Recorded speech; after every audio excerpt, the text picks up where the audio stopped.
নমস্কাৰ ৰাইজ, আজি মই আলোচনা কৰিম গুৱাহাটীৰ অৰ্থাৎ মধ্য গুৱাহাটীৰ কথা। আমি সকলোৱে গমেই পাওঁ মধ্য গুৱাহাটীত বিজেপি প্ৰাৰ্থী আছিলে বিজয় কুমাৰ গুপ্ত আৰু এজেপি প্ৰাৰ্থী আছিলে কুংকি চৌধুৰী। অৰ্থাৎ আপোনালোকে ভাবি আছে কোনজন প্ৰাৰ্থী জয়ী হ'ব বুলি।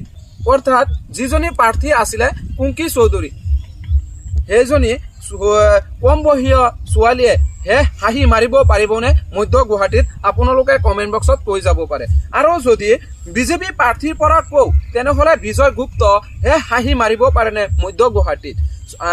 কিছুমান ভিডিঅ' ভাইৰেল হৈ আছে, অৰ্থাৎ ছ'চিয়েল মিডিয়াত কিছুমান ভিডিঅ' ভাইৰেল হৈ আছে। বিজয় গুপ্ত আপোনাৰ মধ্য গুৱাহাটীৰ পৰা জয়ী হ'ব বুলি 40% জয়ী হ'ব বুলি কৈ আছে। কুংকি চৌধুৰী জয়ী হ'ব বুলি 60% কৈ আছে। আপোনালোকে কি ভাবে?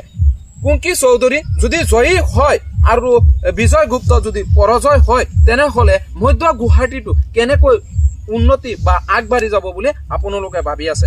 শ্ৰদ্ধাৰ ৰাইজ, যদি কথাটো হৈছে যদি কুংকি চৌধুৰী জয়ী হ'ল কিন্তু বিজেপি চৰকাৰ অৰ্থাৎ অসমৰ ভিতৰত বিজেপি চৰকাৰ হ'ল, তেনেহ'লে কুংকি চৌধুৰীয়ে বিধানসভাত গৈ কেনেকুৱা মধ্য গুৱাহাটীৰ বিষয়ে অৰ্থাৎ গোটেই অসমখনৰ বিষয়ে বিধানসভাৰ মজিয়াত কথা ক'ব পাৰিবনে নাই? আপোনালোকে কমেণ্ট বক্সত কৈ যাব।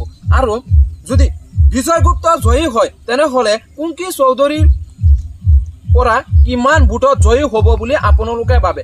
আৰু যদি বিজয় গুপ্ত পৰাজয় হয় তেনেহ'লে কুংকি চৌধুৰীয়ে কিমান ভোটত জয়ী হ'ব বুলি আপোনালোকে ভাবে? কমেণ্ট বক্সত কৈ যাব। আৰু ভিডিঅ'টো বেছিকৈ শ্বেয়াৰ কৰিব, কাৰণ মধ্য গুৱাহাটীত বেছিকৈ ইলেকশ্যনৰ ক্ষেত্ৰত বেছিকৈ দেখা গৈছে আপোনাৰ ছ'চিয়েল মিডিয়াত বা কিবা মধ্য গুৱাহাটীত যাক আপোনাৰ ছ'চিয়েল মিডিয়াত বেছিকৈ ভিডিঅ' ভাইৰেল হৈ আছে কুংকি চৌধুৰীৰ ভিডিঅ'।